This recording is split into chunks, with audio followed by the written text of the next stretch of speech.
Good afternoon, everyone. I'm Dave Schulman, Senior Director of the Atlantic Council's Global China Hub, and I want to thank you for joining us for this virtual panel discussion today on the future of China-Russia ties in light of Russia's ongoing invasion of Ukraine.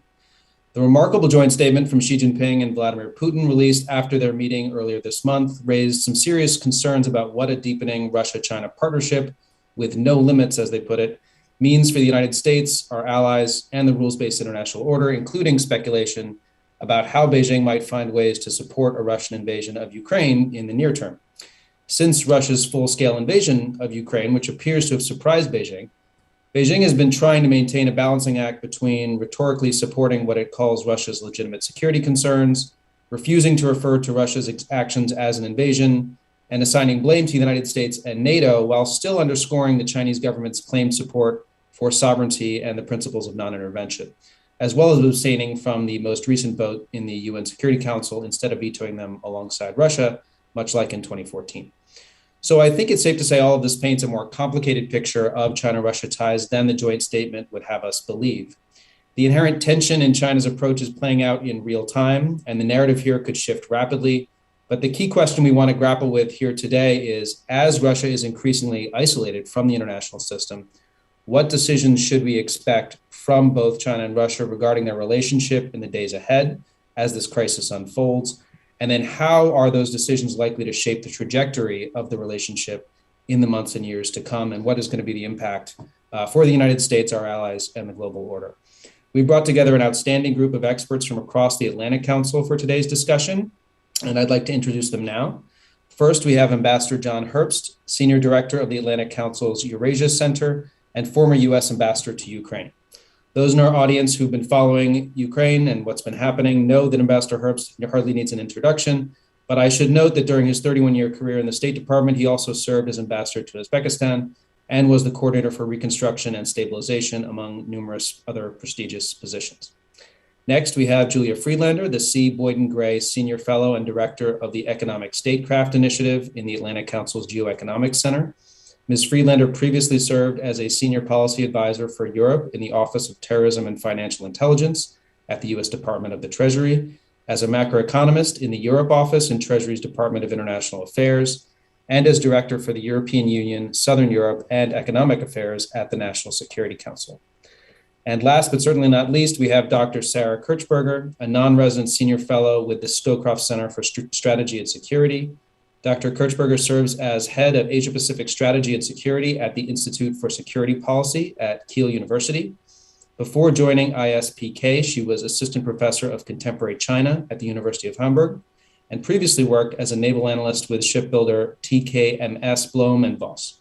Dr. Kirchberger was also a lead author of The China Plan, a transatlantic blueprint for strategic competition, which was a major study from the Scowcroft Center's Transatlantic Security Initiative that identified areas of convergence, divergence, and asymmetry in transatlantic attitudes towards China, which I suspect will be very relevant to today's discussion.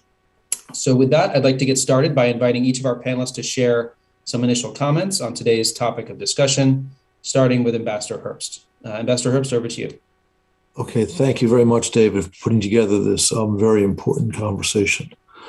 I start out as someone who looks to history for guidance. And so for me, the point of reference is that China and Russia historically have been large powers, great powers, sharing a very long border and historic rivals. And there have been periods of cooperation, but they tend to be very brief. The last time you had this type of cooperation between the two capitals was after Mao established a communist regime in Beijing. But we all know that within a decade, they were at odds. And within 2 decades, they were shooting at each other in the Russian Far East. Right now, we're in a period of 4, 5, 6 years of closer Chinese-Russian cooperation, driven entirely by one factor, their opposition to the world order that the U.S. helped create and maintain, the world order in which China especially has prospered, and opposition to our policies, and I would say certainly their own revisionist objectives. Putin's are very clear. I think even China's, Xi's are clear as well, certainly as regards Taiwan and as regards his unique policy of building islands to claim natural resources in the South and East China Seas, something well understood by China's neighbors. We've seen, and David pointed out, again, a growing closeness between Xi and Putin, evidenced most recently by the communique that came after Putin visited Beijing for the Olympics. But now we have, that was the most important reference point in the relationship until, I would say, this war, excuse me, not the war, the escalation of Putin's 8-year war on Ukraine. Whether or not it surprised Xi, it will now be the way through which China gauges the relationship. I would imagine, but I'm not a China expert, that they are appalled by how Putin has begun the process of cutting his own throat with this invasion. I don't know precisely how this will turn out in Ukraine. I have some ideas, but the key is not how it turns out in Ukraine. It's how it's already turned out in the West. In the space of now, 5 days, Putin has persuaded Germany to go 180 degrees opposite to a decades-long policy of Ostpolitik, which was actually kind of friendly to Moscow, even as it pursued increasingly aggressive policies. And it's true not just of Germany, but of other countries in the EU and NATO that formerly were kind of soft on Russia. France, Italy, the Netherlands. And this is a geopolitical change of great importance. The Chinese are masters at gauging these sorts of things. So I'm beginning to wonder if the Chinese are recalling another Russian leader who was ultimately thrown out by the Politburo because he was a harebrained schemer, Nikita Khrushchev.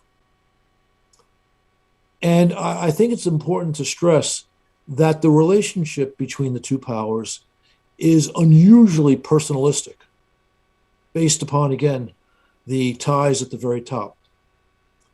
And if Putin's great adventure in Ukraine ends in clear and evident failure, and I think it will, partly for the reasons I've already described, and Putin is kicked out on his ear, I think that will be a factor which will quickly reduce the level of cooperation between the two countries. Because we know that there are many strategic thinkers in Moscow who recognize the danger that China poses. Even now, in this period of closeness, a Chinese diplomat in Pakistan, numerous Chinese scholars and newspaper people talk about the Chinese city of Vladivostok and other territories in either the Russian Far East, even Siberia, and of course in other countries in Central Asia, that they claim are Chinese. So if that's how the Chinese behave when they're friends with Moscow, what does Moscow have to think about? And so in Russia today, it's impossible for anyone to talk about the dangers to Russian national security, or for that matter, territorial integrity, that emanate from China. But that's because of Putin's insistence on this relationship, because he's decided to focus in a way not fully consistent with Russian national interest on Ukraine and other parts of the former Soviet Union. Thanks. Thank you, Ambassador Herbst. A lot to dig into there in our conversation. Dr. Kirchberger, why don't we go over to you now? Thank you, David. Yes, of course. And I certainly agree with Ambassador Herbst that the personalistic level is extremely important in this relationship, that much has been evident. So from a German perspective and a European perspective, I maybe should add a couple of thoughts on this particular case that we're now seeing as a test case for this Russia-China relationship. So interestingly, I was involved in a project on Russia-China relations that ran for 2.5 years, and this was just finished in December last year, and it's going to be published soon. And we actually did look into a possible scenario where both countries would start simultaneously a conflict. So China for Taiwan, for instance, and Russia about Ukraine or the Baltic states. But interestingly, we never we never thought that it would be Russia to go first. We expected it to be maybe the other way around, a couple of years down the road from now, China going after Taiwan and Russia seizing the opportunity to use this distraction of the United States to test NATO. So that was the scenario that we thought was most likely. So this was a bit unexpected in a way. And now the interesting question is, what's China's reaction to this? And I find it quite encouraging that China has not given Russia full backing for this. And I think part of the reason may be that China has traditionally a very strong, even strategic relationship also with Ukraine, not just with Russia. People tend to forget that. But China and Ukraine have in particular had a very, very fruitful arms trade relationship. So it was Ukraine that delivered an aircraft carrier hull to China that was then finished with Ukrainian help. China would not be a top-notch navy with an aircraft carrier capability without the help of countless Ukrainian experts and Ukrainian state support. They taught them, they gave them help developing the carrier pilot capability and so on. They also delivered critical radar systems for China to study and many other things. So I was basically not surprised that China is not throwing Ukraine completely under the bus, but it was a bit of a risk that China would use this opportunity to go after Taiwan. And this has apparently not happened. And I think China may be hesitant to go down, that road that Putin now apparently has chosen for himself. So China seems to be trying to backpedal a bit from that axis. So from the European reaction, Ambassador Herbst has already mentioned it. We're seeing an epic change in Germany in particular, but also in other European countries that will lead to the rearmament of all these countries that had basically downgraded the military capabilities for years, even decades, to a level that can barely be called a capability. So we are going to see a big movement there. We see NATO cohesion on a level that has not existed for a long, long time. Today, for the first time, Finland has published a public opinion poll for the first time showing a majority in favor of joining NATO and so on. So we are seeing a lot of developments of this type in Europe. In particular, important in Germany, for instance, there's now a drive to completely dissociate critical infrastructures from Russian influence. So the state government of Mecklenburg-Vorpommern, where this Nord Stream 2 pipeline lands, that was very keen on keeping, in a good relationship with Russia all the time, despite the tensions with Ukraine before the war, has now announced they completely dissolving all these infrastructures, and they will divest everything from.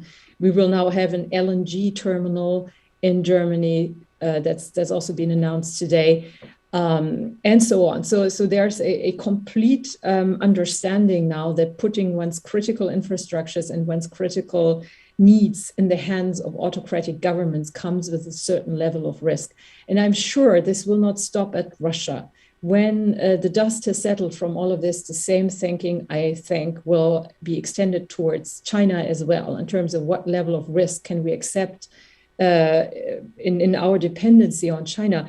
And I want just to mention, there's been a very interesting piece came out in Politico by Ian Rowley and two others on why the US needs to act to prevent Russia from weaponizing food supply chains. That's another critical vulnerability, food supply, because Ukraine is actually, as also many people forget, one of the key producers of wheat and grain and corn. And this is not just important for food, also for fuel production. And so that is the problem that we're now seeing, is that Russia, through this war, could come into the position, if it coordinates with China, of being able to control the flows of these critical goods. And that could be weaponized in a multitude of ways.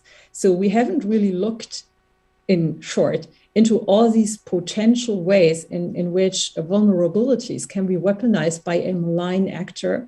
And I think this process has only begun in Europe to really look into this.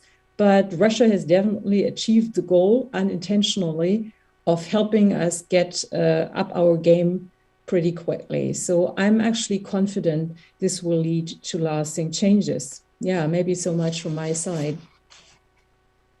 Great, thank you, Sarah. Yeah, I think a lot, we maybe can delve even further into how this approach to Russia now on Europe's part will translate over to China in the conversation. So now I'd like to turn it over to Julia Friedlander. Thanks, Dave, and it's a pleasure to do this with Sarah and John together. I thought I'll just start by just going through giving top lines of what we've experienced on Russia over the past couple of weeks, because it really is astonishing in sanctions world. Now, I'm, again, as Dave mentioned at the outset, I'm the sort of treasury body turned think tanker. And I was in the Treasury when we devised sectoral sanctions on Russia after Crimea, and we thought we were really breaking ground, and we were doing things that were risky for global credit markets and for the stability of the Russian economy. And the goal there was not to inflict maximum financial and economic pain, but to disincentivize the Kremlin and those around the Kremlin to continue with their incursion. And now we've seen a flip to essentially pulling all the levers out at once. With the speed and coordination that I never really thought possible. When I heard through background calls and through the announcements on Saturday and Sunday that we were actually going to cut Russia off from foreign exchange reserves essentially overnight, I was floored. I really did not think that they were going to go there that fast. I personally might not have advised it for a bunch of reasons, but now that we're there, let's take a little bit of a step back and say, okay, they've actually hit the eject button. This is like the big red button in Austin Powers, and we've just hit it, and we don't know exactly what's going to happen. But if we rewind and say, like, just in summary, sanctions on commercial banks and state-owned banks, the select de-swifting of those banks, the full debt and equity restrictions, including on the secondary market, targeting of Putin's inner circle and Putin himself. I mean, again, the role that the sort of rapidity with which we've done this is not calculable in the history of sanctions. It doesn't compare to Trump's maximum pressure campaign on Iran. It doesn't even compare to what we did with Venezuela, which there are some similarities there.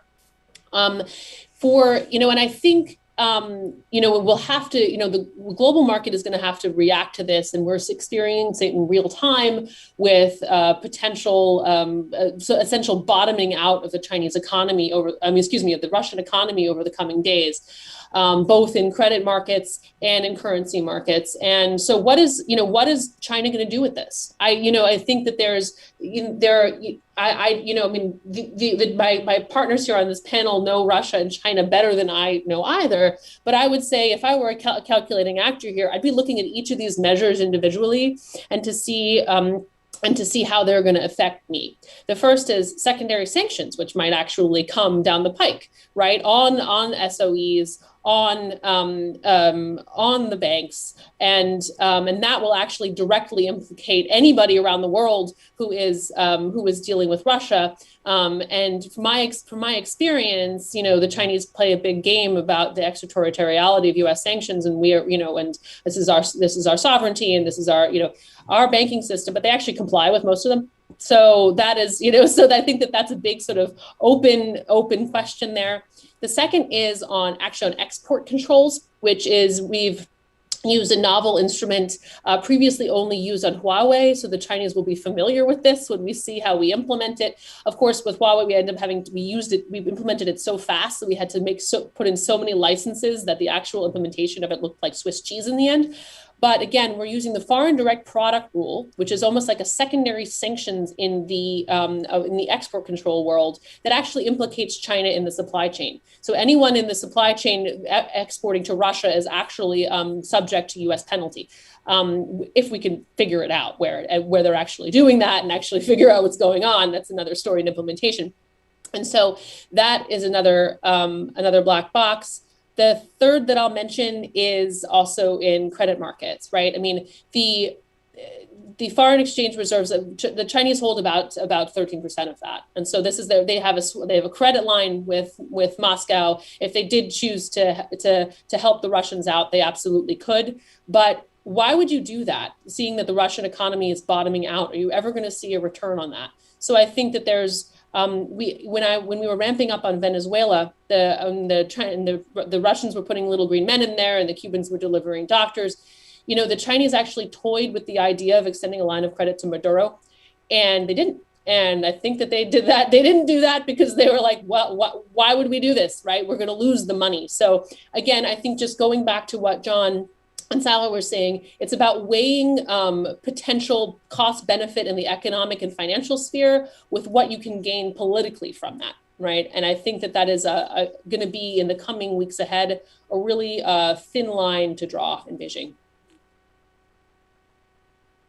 Great, thank you, Julia. I think China-Russia is a topic that's critical to the work we've been doing in the Global China Hub as well. So maybe I'll kick off our moderated discussion by sharing a few of my own thoughts and reactions to some of the comments we've just heard. Great substance there, and some things that are not entirely aligned, and some things that I personally don't agree with. So that's great. We'll have a great conversation. I spoke at the outset a little about the lack of clarity in China's approach and rhetoric, which I think reflects the fact that China's balancing priorities here, the importance of the Russia relationship and the strategic partnership for China. And that was reflected in the joint statement, which was, again, not just, it didn't come out of the blue. That was a product of many years, 6 or 7 years of building relations across a bunch of different domains. The fact that China, of course, continues to claim adherence to the principles of sovereignty and non-interference. And I think perhaps most importantly, the differing strategic approach that China takes versus Russia, right? I mean, for China, it is still important to be seen as a responsible, rising great power on the global stage, to have manageable relationships with the United States, ideally, and then certainly with Europe as well, and to prevent there from being a more united transatlantic approach to dealing with the rise of China.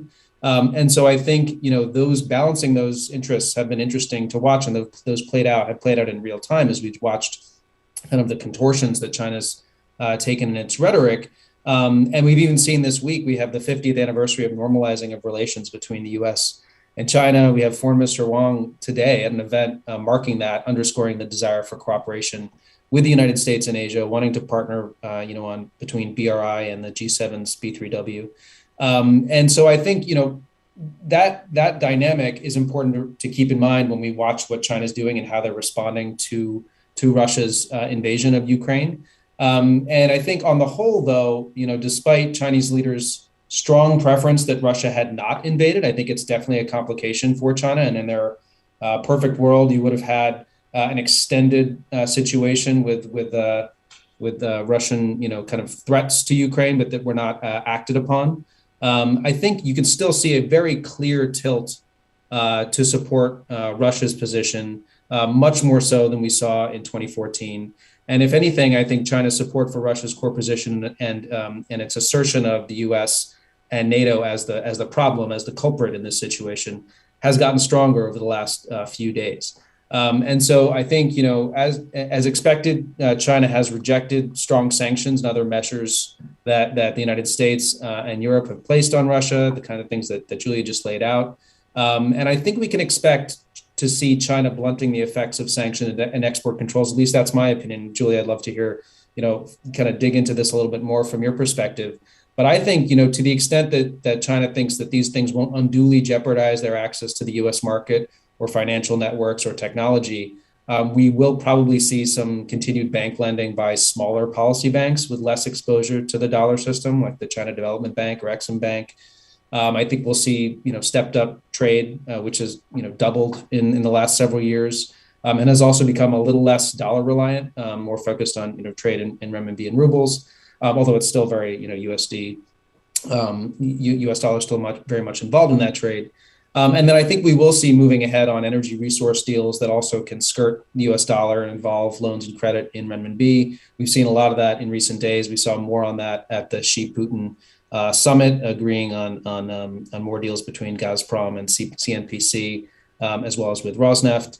And I do think perhaps we'll see China looking the other way on actions by Chinese companies that violate export controls. That's a little bit harder to gauge, and I think it'll be a nightmare, as Julia, you know as well from being in government. It'll be a nightmare for the U.S. to try to monitor that.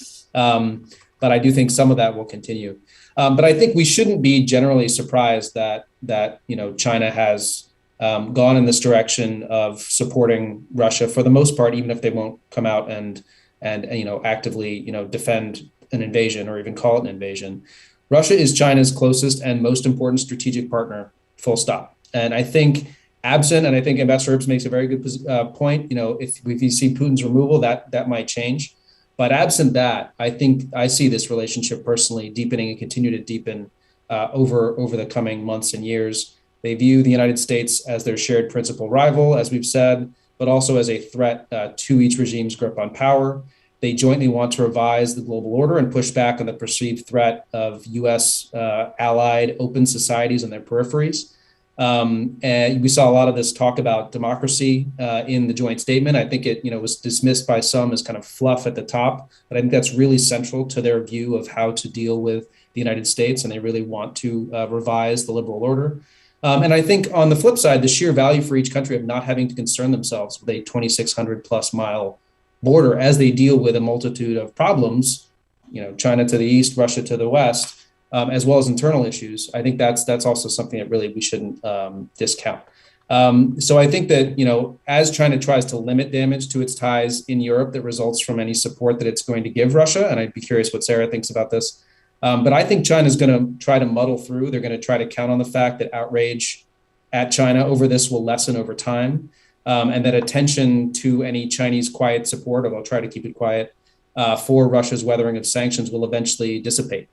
So I'll close just by saying I think it's critical, in my view, to have a kind of nuanced view of this relationship, to hold in our head at the same time the notion that, okay, this is not going to be a full-scale alliance in every domain. And we can also see, China's rhetorical contortions and hemming and hawing as evidence that it's not a, but it may not be a temporary marriage of convenience just because we see those kinds of back and forth movements on China's part. And to understand that there are limits to the relationship for sure. There's, the approach to the invasion demonstrates this. There's not going to be a mutual defense pact anytime soon. The PLA is not going to be anywhere near Ukraine. They're not going to cooperate on really sensitive things like offensive cyber. They fundamentally don't trust one another, but that doesn't mean that they won't collaborate in a bunch of ways on the military and defense front, on the democracy and global order front that really complicate U.S. and allied interests in many domains. And so I think this crisis is going to further that personally. So I've talked too much there. Let me turn to questions. Maybe Julia, I'll turn to you first. I just kind of said, I think in the defense and democracy and rights domains and global order domains, I see the relationship deepening there. I'm, kind of to pick up with you, do you think that in the financial domain, in terms of economic relationship, in terms of, their potentially collective drive to develop a more independence from the US and Europe, domination of the financial system, developing an alternative financial structure, do you think they have a lot of room to run there? Do you think that's a place where we should really be working, or is that overplayed?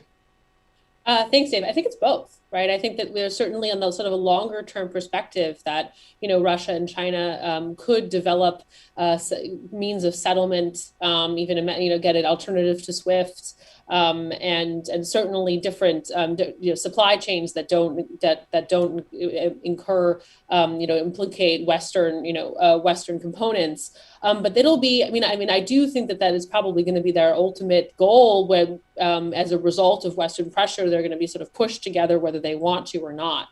I do think that it is a really sort of a medium to long term perspective, because of the way the financial markets are currently arranged. That if you want to move large amounts of money globally, it's hard to avoid the use of the U.S. dollar, which means it's hard to avoid New York.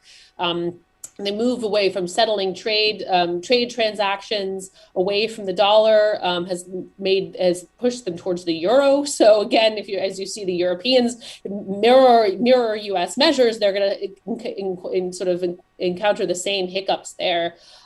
So I think that there are There are going to be medium to long-term efforts to do this in all across aspects of the financial system, but it's not something that we should be worrying about in the immediate term as the effect of as a sort of effective means of blunting our pressure on Moscow right now. Okay, that's interesting. And I would kind of related question, I guess, for Ambassador Herbst, with Russia watching what the response from Europe and the United States has been, as I think everyone would agree, stronger than expected by most, ability to come together on these measures that Julia laid out. Do you think that longer term support from China is baked into Russia's calculations about how to endure this response? Did they think this was even in the realm of possibility? Might they have thought, okay, it'll be all right because China's going to come to our aid? And if not, or dependent based upon what's happened recently, how do you think they're thinking about it now? Well, I think that you reflect in your question the Kremlin hope for help from China. Whether they actually expect it's another matter, because we all remember that when Moscow began its war in Ukraine, which again began 8 years ago, and the West finally, after the shoot down of MH17, even the EU was willing to put serious sanctions on Russia. Putin made a big deal about how he would send his gas and his oil east. And we all know that they entered serious negotiations, and the Chinese took them to the cleaners. No special terms were offered by the Chinese. They took full advantage of them. And I'm not sure there's any reason now for Moscow to expect better treatment. They may hope for it, especially because the personal relationship between the two dear leaders have become closer. But to actually expect it, not so much. Okay, interesting. I think for Dr. Kirchberger, I'd start off with you kind of to dig in even further into your comments about this shift from Europe and what it means for China in addition to Russia. I mean, one of the key trends identified in your report, the China Plan, was increasing skepticism of China among European leaders. So in the months ahead, in light of this invasion and in light of China's, depending on what we expect China to do, if China at least gives some support for Russia, is it going to be viewed as an accomplice or a bystander?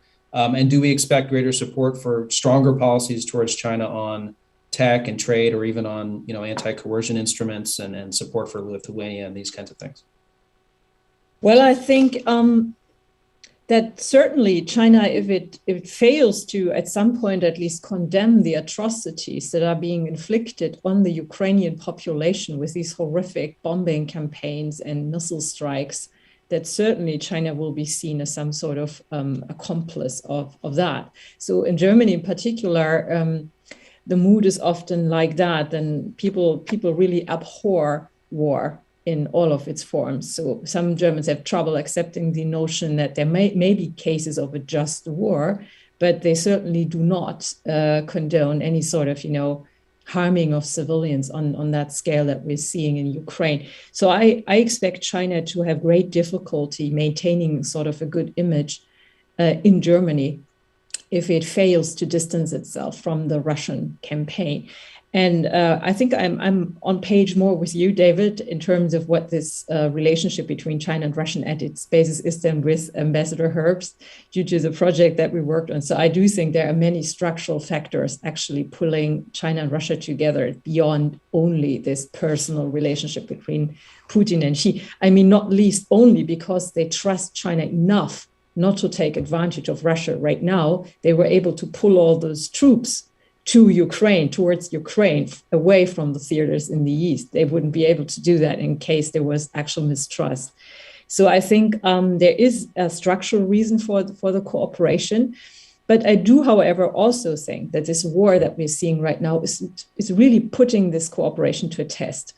One more thought that I would like to mention. There's this eternal argument. Is this a marriage of convenience? Is this something more like an actual alliance?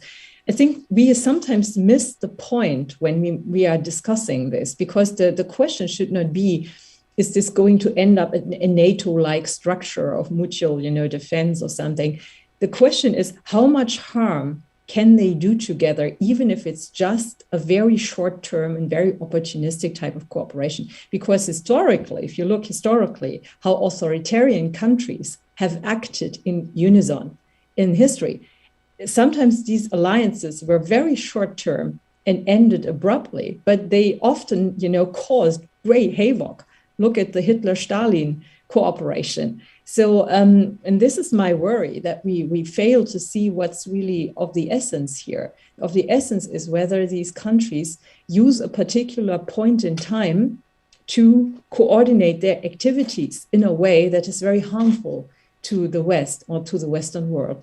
And that is the danger that I see here. And I'm very relieved, actually, that China does not seem to be inclined right now to take opportunity of this moment for various reasons that are not entirely clear. We have seen in China just now a letter signed by 5 eminent historians that say that this is clearly a war of, aggression and invasion, and it should be called that. So there's Chinese apparently not totally on board with the way the government is handling it. So that's what we need to watch. Who is against this in China? We need to try and find out what are the constituencies within China. And the most important thing from Europe's point of view is we are now teaching China what they can expect in terms of a reaction to a war on Taiwan. Because in that case, in a war on Taiwan, we know that the United States would probably be involved. We know that this would be a much bigger conflict in many ways. And still, in this smaller conflict right now with Ukraine, I think the reaction is massive. China sees that basically Russia is turning into North Korea in a matter of days. It is being ostracized completely, culturally, economically, politically, in every single way, except declaring war. And I think this is much more than China would ever have anticipated, because there's this narrative out there, both in China and Russia, of this decline of the West and the weakness of the West and the lack of spine and the lack of following through on announcements. So they must be very surprised, and both in Moscow and in Beijing, over this coherence and over this decisiveness. And even this turnaround of Germany serves a purpose there, showing how fast it can go. So I think what we're now doing is critical for deterring China from a future adventure of this type. And if we can keep going like this and maybe support Ukraine more than we do right now, more decisively, then we stand a good chance of deterring a Taiwan scenario. Thanks. There was a lot in there. Ambassador Herbst, did you want to jump in? Oh, I have nothing to add to that. Oh, okay.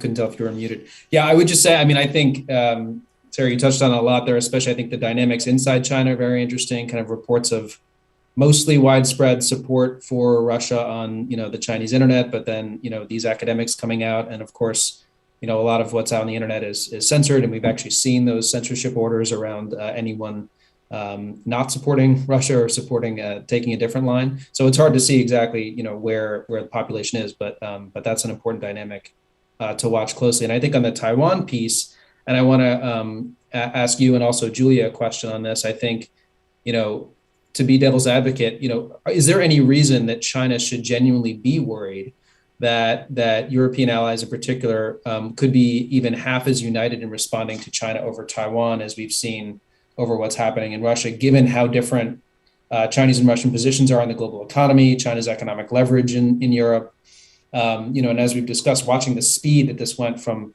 as Julia was saying, targeted sanctions to export controls to SWIFT cutoff to central bank sanctions. Are Chinese leaders wondering if that leverage is really over Europe is enough to prevent that in a Taiwan invasion? And are there any elements of the response to Russia that could be used against China if it attacked one of its neighbors like Taiwan, or are there tools that simply really would be off the table because it's China and it's not Russia? Julia, you want to start with that? I'll go first. Sure. A lot there. I think, so I think, first of all, there are a couple of risks here. One, that's sort of my internal fear about the use of such strong measures all at once is that we burn them out. and that we do not accomplish what our foreign policy, our policy objective during the sort of lifetime of the economic pressure. So again, what we're trying to do is put like a round peg in a square hole here and say, what is the timeline for financial pressure? And does that match up with the timeline for military pressure? Can we somehow push Russia off this trajectory before we end up essentially destroying the 11th largest global economy, Russia, and flattening Ukraine? And are we gonna win from that? You know, what are the lessons that we're gonna learn from doing such I'm gonna use the term maximum pressure campaign on Russia in such a short period of time? And that could be, I mean, again, the outcome of that will be a lesson for China to see, well, maybe the West just burnt themselves out, right? Like they took this, they tried everything and they failed. And therefore they're going to be afraid to do it again for ramifications. And they're going to really be afraid of us because of all the things that you say about all the sort of all the reasons why the West is so reticent to take measures against China in the first place. And so that is, I think it's sort of a double whammy there. So I mean, I don't want to be a pessimist. I also think that, I mean, and I am not German, but I spent a lot of time in Germany. I spent a lot of time in Europe. This is just an affront on Western values of as war in Europe, refugees, the president Putin calling the Jewish president of Ukraine a Nazi. It strikes a particular chord, and this is what the NATO alliance was made to do. The purpose is there. We fall back into the tracks that we know so well, right? For better in terms of cooperation on Russia, but the ability to sort of parlay that and say that kind of cojones is going to exist if we had something over Taiwan, I'm rather skeptical. I share some of your skepticism. Sarah, anything to add to that? Well, I think what happens now is that for the first time, some parts of our societies that were convinced that China is so indispensable and Russia also is so important a partner are going to rethink that position. And from the Russian and Chinese position, it was very important for them in particular to neutralize Germany in a way, to be sure that Germany would like block any sort of, collective action inside the EU or inside NATO that would be harmful to their interests. So they spent a lot of effort actually to create these networks of actors within Germany, but also other countries that are, pushing for more integration, for closer cooperation. In some cases, these networks look very, ominous in a way because they are often very intransparent and often tied very closely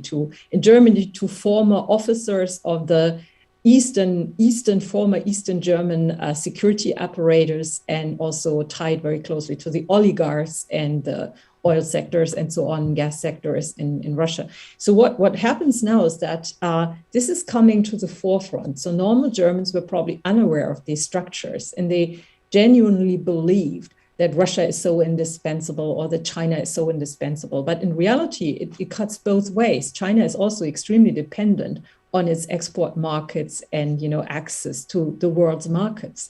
So they would suffer also terribly from these types of sanctions that are now being inflicted on Russia.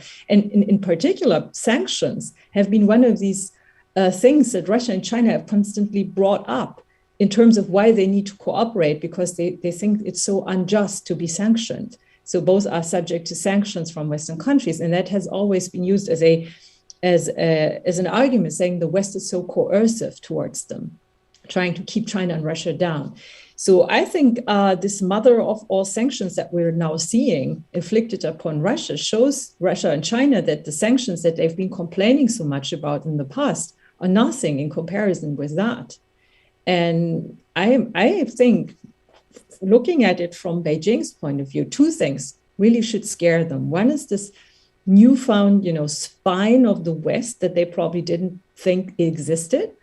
And the other thing is, from Beijing's point of view, the nuclear gambling of Putin. I don't think that is something that Beijing is really so keen on. So Putin going down the Dr. Seltsam route or Dr. Strangelove route, behaving like Hitler in his last days when he was huddling in a bunker somewhere. That's not something that looks very attractive to China. And I just read a report that there's consternation in China over the failures of Russian military equipment in Ukraine right now. So the fact that the Ukrainians are so effective with Molotov cocktails and shooting down, helicopters and stuff like that, there have been comments in the Chinese in spheres about, we thought these systems were so powerful, and now this. So this is also giving them pause, like how powerful an ally could Russia actually be? And I think this is the one good thing about this terrible crisis that we're seeing. This one good thing that China maybe learns a lesson from it in terms of it doesn't pay to be the aggressor.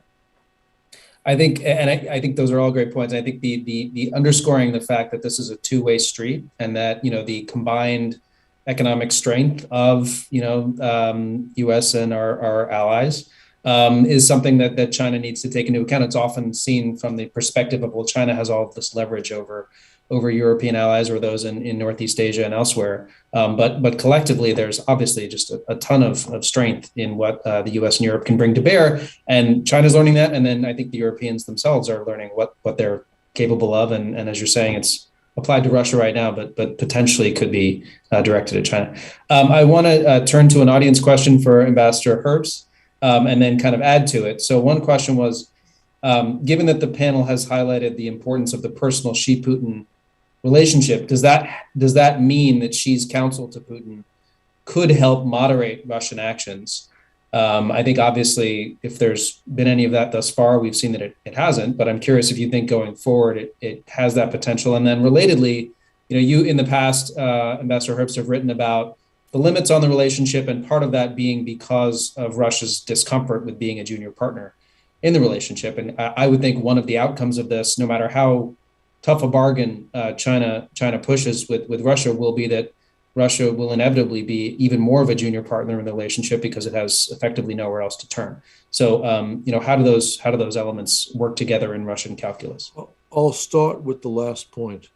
I think that there's no question the problems that Russia has encountered so far, and even if it were, quote unquote, to win in Ukraine, which I don't think it will, this has been a fiasco for Putin's foreign policy, makes Russia a more junior partner in the relationship with Beijing. And following up on the point that Sarah made, I don't think there's any doubt that Russia is less valuable an asset for China as a result of the things that took place, again, over the last 3 or 4 days. Putin has been willing to accept junior partnership because he has this E-Day fix on the restoration of the Soviet Union, or rather of Moscow's significant power throughout the space of the former Soviet Union and Soviet Empire, again, going into the Warsaw Pact states, and a willingness to put whatever historical problems Russia's had with China to the side. Even though, again, it's kind of crazy to do that when China is the rising power, and when, in fact, there are zero territorial pretensions from the part of NATO, the West, anyone on his Western borders, whereas there are those territorial pretensions I keep talking about from China on Russia. But again, this is well known in Russia. It's just it's not talked about for obvious reasons. But I think we have seen, this goes beyond your question to what Sarah was saying before, we have seen a renewal of Western unity and Western strength, which I think will be a caution to Beijing. I mean, I'm not a China expert like you, but I pay attention because it's a very important country. And I think, and by the way, I've said, even though my beat is Eurasia, I've been saying for the last 8 years, as I've been trying to drum up support in Washington and Europe for stronger policy towards Russia, that in the long term, China is certainly is the greater danger. because they have a real economy, which Russia does not.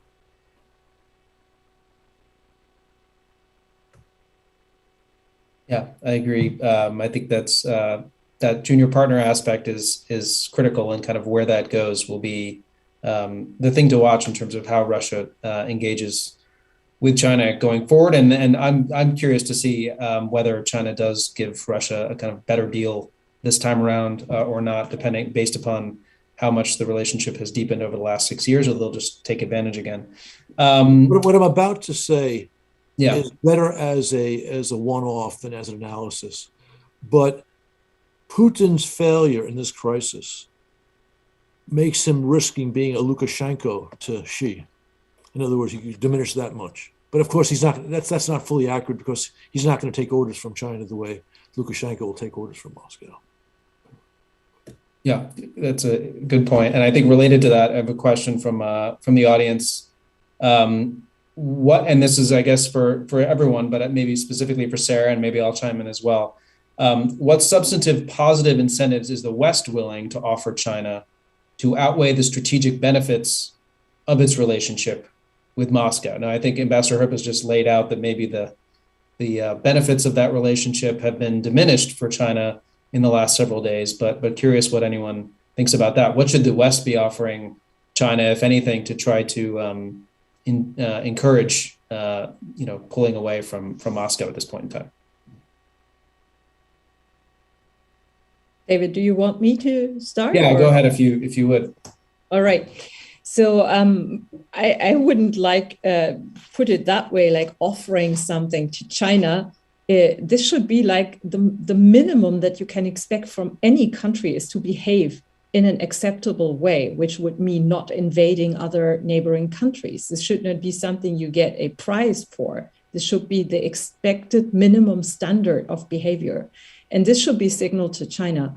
It should be signaled to China, look at what happens to Russia. They are now a pariah state. It will be a long, long time before Russia can return to the world treated as a normal country. And it hits even people who aren't responsible for that, artists, sports people, every level of the Russian society is affected by that. Look at this. You don't want to be like this. Come, scale back your wolf warrior diplomacy and come back round to being normal, being a responsible stakeholder. And everyone will be very happy about that, but you do not get, any sort of benefit on top of what everyone else gets. It's just minimum standard thing that you can expect from China, right? Yeah, I agree with that entirely. I want to get to another audience question for Julia, which I think we have just a little bit of time left.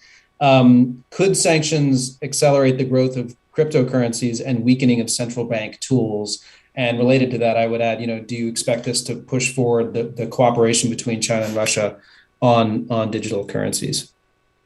Thanks. And I think that we've been thinking about this a lot. And I think my team is actually going to put out a piece tonight looking at this a little bit further. I mean, if you actually just rolling back, Russia has announced the piloting of a digital ruble at the same time as it's also banned cryptocurrencies. So it sort of has a little bit of a dual, it's playing around with a little bit of what the Chinese are doing, which is we don't really know what's happening in this private world. Individuals might use assets individuals might use these platforms to bring assets out of the country. That's certainly something the Russians are probably worried about right now. But I think it actually is pretty limited in scope. You have to, if you have a cryptocurrency platform, these are programmable entities. And so if you're using Bitcoin, there are ways of tracking these assets. I always like to say, if you want to launder money out of Russia, don't use cryptocurrency, don't use digital currency, certainly don't use any form of a future CBDC. The Russians have developed such a deep money laundering network. They're the most professional money launderers in the world. So, they have myriad shell companies, trust and company service providers. They have if they want to move money out of Russia now, they already have a full nexus in place to do it. So that I think that combined with Russia's actual crackdown on crypto domestically makes that much more complicated. On CBDCs, both China and Russia are trying to push forward on this. China, of course, famously, rolling it out at the Olympics.